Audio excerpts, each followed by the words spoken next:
Welcome to the Nerd Card. I'm Phil. I'm Chuck. And today we'll be discussing, one of the best episodes of Doctor Who ever created. Probably the best episode of Doctor Who ever created. What we're talking about here is, of course, Blink. Yep. That's the third season, 10th episode featuring the 10th Doctor. Yeah. Kind of. It's a little bit of the 10th Doctor. It's very Doctor Light, but Doctor Heavy at the same time. Yes. And the reason for it being a Doctor Light episode is real simple. They were working on the following three episodes that were going to end the season. And, Martha and the Doctor, of course, very much involved in those. Absolutely. And, they're facing off on the Master and all this other stuff. So they weren't all that available for filming. Right. So they did something that they were able to use Martha and the Doctor in a way that they weren't really there, but they were there. Their presence was all throughout the episode. We're stuck. All of Space and Time he promised me. Now I've got a job in a shop. I've got to support him. Martha. Sorry. Yes. But they weren't on camera maybe 10% of the show. Yeah, I mean, if that. Yeah. So it's a real light. You'll see those from time to time. Yeah. Doctor Light episodes. In fact, you can see that again. There's another Doctor Light episode with the 10th Doctor with David Tennant's run, but with Rose Tyler. It was called Love and Monsters, and it was a terrible episode.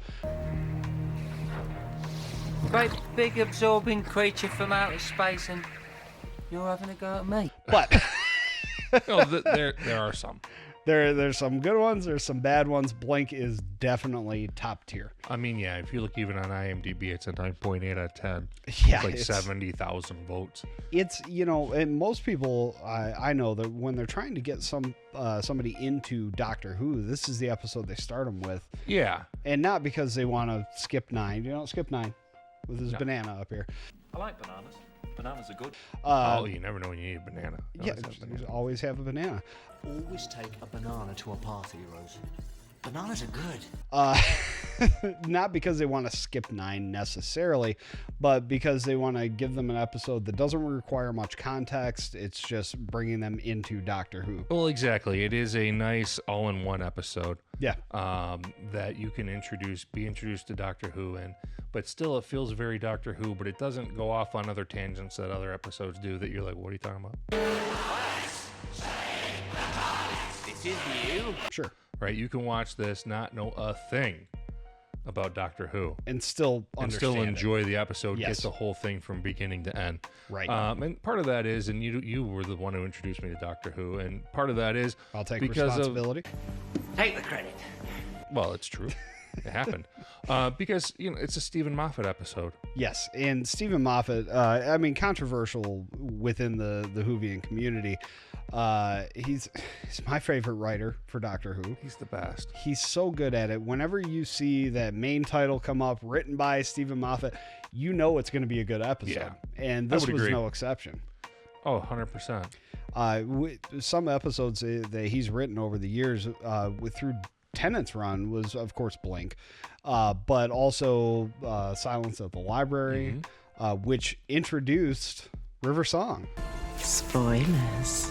I mean, he's responsible for River Song Didn't he as a also do character. The Lady in the Fireplace? Right, lovely. One of my favorites. Yes, he's that guy. He writes the good episodes. And when he took over as showrunner with Matt Smith's run, the quality of the show, production-wise, huge. leaps and bounds. Gigantic jumping. I remember I said that the first time I watched it. Yeah. I'm like, the production quality, they doubled down when Matt Smith took over. Huge. Oh, you've redecorated. I don't like it. Big time. And, again, Moffat, I agree with Phil. Moffat's the best as far as showrunner and writer. And one of the things is really shows the skill of Moffat as a writer is he's able to take something that you see in your everyday life, whether you realize it or not, and make it something that's scary when you think about it. And none so more prevalent than what is introduced as the first appearance of this monster in Doctor Who is the Weeping Angels. Yeah, there's one right there. Yeah. Luckily, with the cameras on it, it can't move. So it's being watched. So it's all good. We're safe. Yeah. That which holds the image of an angel becomes itself an angel. For now. But the cool thing about the Weeping Angels is it could literally be anything in the world made of stone. Yeah. In fact, later on in Matt Smith's run, it goes so far as to say that the Statue of Liberty is a weeping angel. Yeah. So it really is. You're absolutely right. You take something from your everyday life that is nothing and makes it into something terrifying, and the weeping angels certainly fit the bill. Absolutely. And the episode also features a prominent guest star, Carey Mulligan. Hello. Yes. Of the episode, that's your only Doctor Who appearance, to my knowledge. Yes, playing Sally Sparrow, who was actually offered a position as a companion, a regular companion, and turned it down. And she would have been a great companion. She really would have. She's great in this episode. Oh, absolutely. And throughout the run of Doctor Who, they bring in guest stars, I mean, all the time, because there's different characters in different episodes. And a lot of the time, you have a hard time connecting with them right away. This wasn't the case with her and with the character Sally Sparrow, or really any character in this particular episode. Well, because right away it's intriguing right in the beginning of the episode, and they backed her future you with she goes into the house in the first 5 minutes of the show with her friend, who then gets trapped in a room with a weeping angel while there's a visitor at the door who she doesn't want to see. She doesn't know why. She doesn't say it. Not like she has any knowledge. Well, she could have. But anyway, we don't know that if she does or doesn't. But she doesn't want to see the visitor at the door. And the door slams and she's gone. And it turns out that visitor at the door is her grandson. Yeah. Who's older than both of them. Who absolutely Back to the Futures her, pulls out a letter. I have something for you. A letter. You know, it doesn't say that specifically. My grandmother who died 20 years ago. I was told to bring this letter on this date at this exact time to Sally Sparrow. Right. Oh, it's old. Well, yeah, we've had it for a long time. Yeah. And, you know, you said it while we were watching it today in preparation for this. Oh, this is Back to the Future kind of thing. What's the meaning of this? I'm like, I had never thought of it like that because it's out of the context, right? Right. But yeah, it's 100% a Back to the Future reference. So you're engaged. You're like, okay, how is this possibly?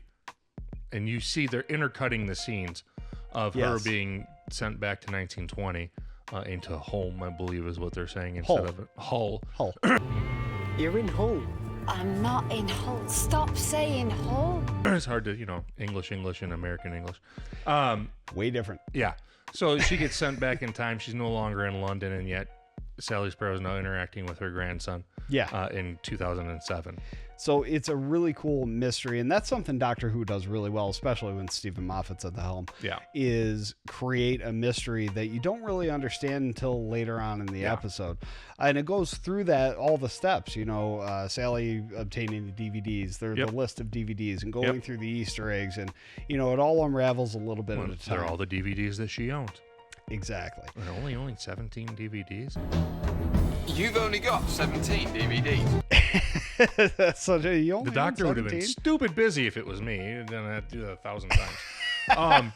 Right, it'd be on every DVD ever created. Crazy. But yeah, no, you're right. That's something that Doctor Who does really well. Yeah. And this episode in particular is really the high point of that kind of storytelling. Really is. And, Moffat's really good at it, so much so that he took on Sherlock. Yeah. And those are great. If you haven't watched the BBC's Sherlock, go watch it. It's so good.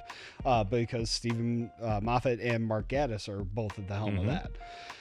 Either way, like I said, when Moffat's at the helm, it's just a great time. It's a good story. Absolutely. And it's about a 45-minute episode. Yeah.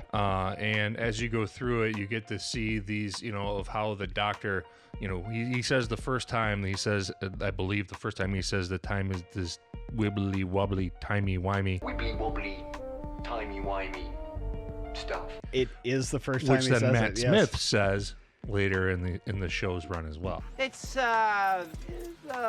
timey-wimey thing. Yes, he does. And actually, I believe Capaldi does too. It's a recurring theme, one that the War Doctor doesn't like, but... Help to pass the timey-wimey? Do you have to talk like children? But who cares? Yeah. It is the first time, and that's a pretty prominent line. I mean, that's on merchandise all over the place. Wibbly-wobbly, timey-wimey. Yeah, and Moffat really plays with time. I mean, when you're having the interaction of the Doctor speaking to Sparrow via the DVDs when she's like, "You can't hear me." "I can hear you." Yeah, that's such a cool scene. Because he's got the transcript of what she said. "How can you have it? Look to your left." And there he is, Nightingale's brother, writing it all down. And then at the end of the episode, Sally Sparrow gives all the information to the Doctor, who she sees pull in front of the store. Make sure you've got this with you. You're gonna need it. Doctor! Yeah, listen, gotta dash, things happening. So cool. It's kind of like a Memento or a Tarantino the closed thing. loop, right? Yeah, that closed loop. Yeah. That's a really cool part. But what also interests me about that particular scene or that particular device within the story is that it's used in two places. The actual conversation that they have, but earlier as well. And it feels conversational then too. Yes. So Moffat actually took the time to make sure that those pieces of dialogue fit in both places. And it's so well thought out. It's so well written. It's just a great story. Yeah, well, hence the high score, and hence as the intro point to Doctor Who for anyone who's not into the story or who hasn't previously been into Doctor Who, to bring you in. You want to see more after you watch that episode. Absolutely. I know I did. Yeah. Although this was not my introduction. No, me neither. I started with Exelson's first episode. Yeah, I started with Rose, of course, because that's where nerds start. Yeah. Non-nerds start at Blink. Yeah, there you go. Boom. And that's what it is. And if you're a nerd or a non-nerd, Blink is a good watch. It's great. Anything else, Chuck? No, that's it. Then we are going to go ahead and wrap it up. I would like to remind you to check us out on YouTube, Facebook, Instagram, Twitter, all that good stuff. We are out there. Remember, likes are free. They're right on top of the TARDIS there. And share us with all your nerd friends so they can join in the party as well. With that, we will say, what's on your nerd card?